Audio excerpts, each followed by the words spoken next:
ठीक। Most welcome all of the student online classes senior secondary school Mota road Bewar Mainpuri.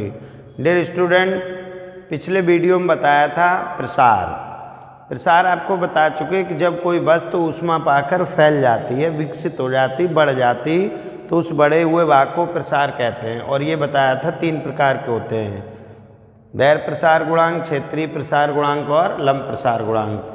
जब इनको आप डिफाइन कर दिया गया, उसके बाद में आया अल्फा बीटा में संबंध। आज आपको अल्फा और गामा में संबंध स्थापित करके दिखा रहे।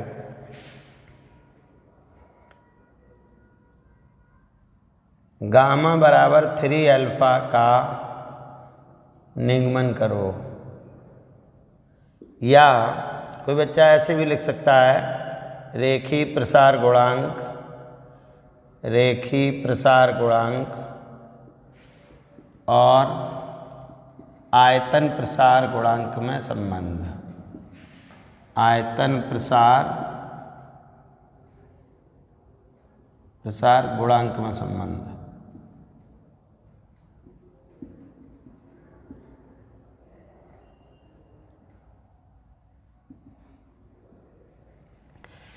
देखें, पहले तो आपने मैथ में पढ़ा होगा, यहाँ भी ज़रूरत है घनाभ और घन। जिस घनाभ क्या होता है? जिसकी लंबाई चौड़ाई अलग अलग हो, जिसकी लंबाई और चौड़ाई अलग अलग हो। जैसे आपकी ईंट है, कमरा है, ईंट है, कोई भी कमरा है जिसकी लंबाई चौड़ाई अलग अलग है, उससे बनी निर्मित होती है घनाभ। इसमें लंबाई अलग, चौड़ाई अलग, ऊंचाई अलग। लेकिन यदि किसी समय बच्चों लंबाई चौड़ाई आपस में बराबर हो जाएं, तो उससे निर्मित, लंबाई और चौड़ाई से निर्मित जो आकृति होगी उसे आप घन कहेंगे।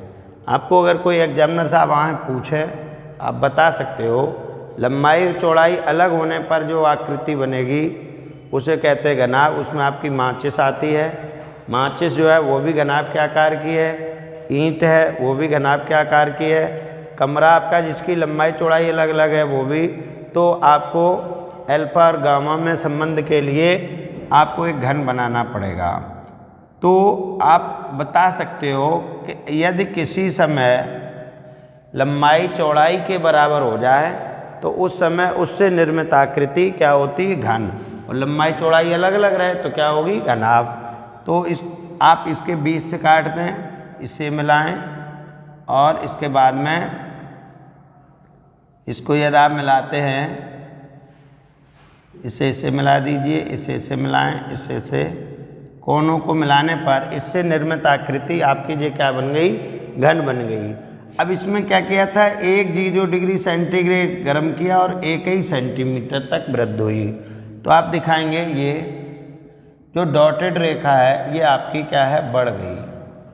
पहले ही अल्फा था, अब कितना हो गया? 1 प्लस अल्फा। ये भी कितना होगा? 1 प्लस अल्फा, 1 प्लस अल्फा। सभी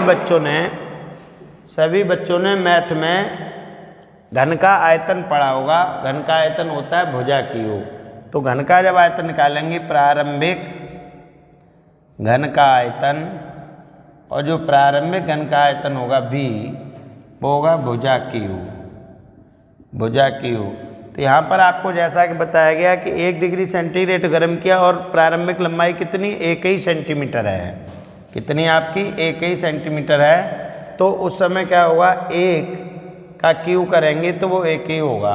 आपको जानकारी के लिए बता दें, एक ऐसी संख्या है, वर्गमूल लोगे तब भी 1 होगा, 1 की पावर 0 करोगे तब भी 1 होगा, 1 की पावर 100 करोगे तब भी 1 होगा, 1 का 1 में गुणा करोगे 1 होगा, कहने का भाव 1/2 करोगे तब भी 1 होगा। एक ऐसी संख्या है जिस पर कोई परिवर्तन नहीं होता। तो 1 का क्यू कितना आया? 1। इसे आप लिख देंगे सेंटीमीटर क्यू या घन सेंटीमीटर। दोनों ही आपकी जो यूनिट हैं वो सही हैं, या तो घन सेंटीमीटर का है या फिर सेंटीमीटर क्यू। अब क्या है? 0 डिग्री सेंटीग्रेड पर बढ़ाने पर जो होगी लंबाई, वो जो भुजा बनेगी वो पहले थी 1, फिर क्या हो गई? 1 प्लस अल्फा। तो फिर आयतन जो निकलेगा, आयतन निकल के आएगा, इससे चाहे V1 मान लो तो ये क्या हो जाएगा? V2 1 प्लस अल्फा का होल क्यूब। आपने मैथ में पढ़ा होगा सभी बच्चों ने, a प्लस बी का होल क्यू क्या होता है, a cube plus b cube plus 3a² b plus 3ab square. और या आप चाहें तो ऐसे भी लिख सकते हो, a प्लस बी का होल क्यू बराबर ए क्यू प्लस बी। अगर इसमें से 3ab कॉमन ले लोगे तो क्या हो जाएगा, a प्लस बी। दोनों ही तरीके सही है, किसी भी तरीके से आप निकाल सकते हो। तो वही फॉर्मूला इसमें आप लगाएंगे, a प्लस बी का होल क्यू। तो पहली वजह ये a और ये क्या है b, तो ये क्या हो गया, a cube plus b cube plus 3a² v plus 3ab square ab²। तो ये आपका हो गया v2 बराबर, अभी आपको बताया 1 का क्यू करेंगे तो 1 ही रहेगा, plus alpha Q plus 3ab² करोगे 1 ही रहेगा, 3 अल्फा प्लस 3 अल्फा स्क्वायर। आपको पिछले आर्टिकल में अल्फा बीटा संबंध में सभी बच्चों को बता चुके। यहाँ पे एक बात लिखनी पड़ेगी, चूँकि अभी इससे पहले आयतन में वृद्धि, घन के आयतन में वृद्धि, तो वो क्या होगी आपकी, उसको डेल्टा v से लिखिए और v2 माइनस v1।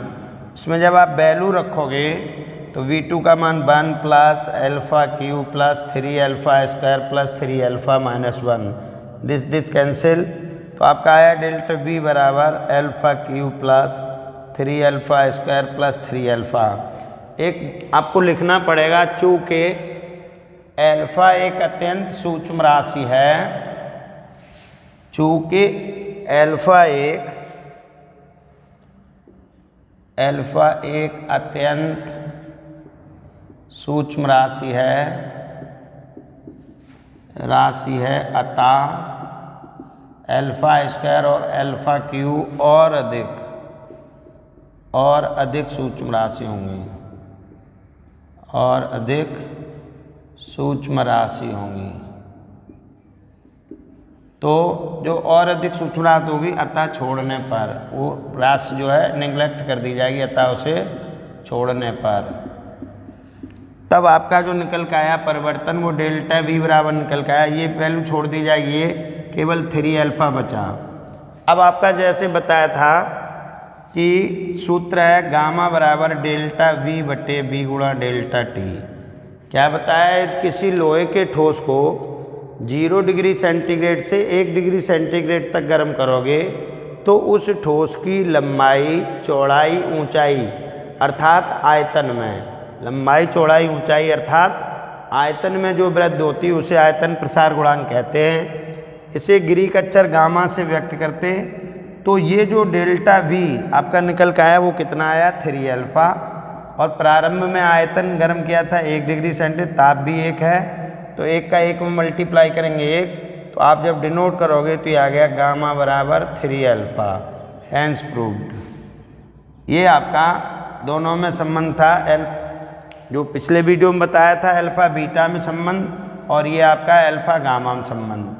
अब आपको क्वेश्चन हल करने के लिए तीनों में संबंध की भी ज़रूरत पड़ सकती है, अल्फा अनुपात बीटा अनुपात गामा। इनमें विकल्प भी पूछा जाता है तो आप करेंगे 1:2:3। ऐसे भी लिख सकते हो, बीटा बराबर 2 अल्फा, सो अल्फा बराबर बीटा बाई 2, या गामा बराबर 3 अल्फा, अल्फा बराबर गामा बाई 3। एक छोटा सा आपको इसका एग्जाम्पल बता रहे हैं, उसके बाद नेक्स्ट वीडियो में देखना। एक छोटा सा आपका एग्जाम्पल है, क्वेश्चन कोई सपोज दैट जो होगा क्वेश्चन एक क्षण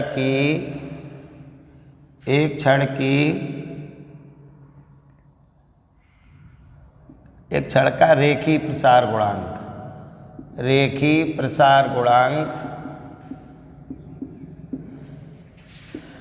0.000 4 बार 0 है, 1 प्रति डिग्री सेंटीग्रेड है, प्रति डिग्री सेंटीग्रेड। इसे आप ऐसे भी लिख सकते हो, या 0.000011 ऐसा प्रति का चिन्ह बनाओ, डिग्री सेंटीग्रेड एक ही बात है। अब तो आयतन प्रसार गुणांक ज्ञात करो, तो अभी आपने फॉर्मूला प्रूफ किया, वो क्या बताया, गामा बराबर 3 अल्फ़ा। तो गामा बराबर 3 अल्फ़ा का मान तरफ 4 0, उसके बाद में क्या है 1 1, इसके बाद इनका मल्टीप्लाई करो 0.0000033 और ये आ जाएगा प्रति डिग्री सेंटीग्रेड। यही आपका एग्जाम।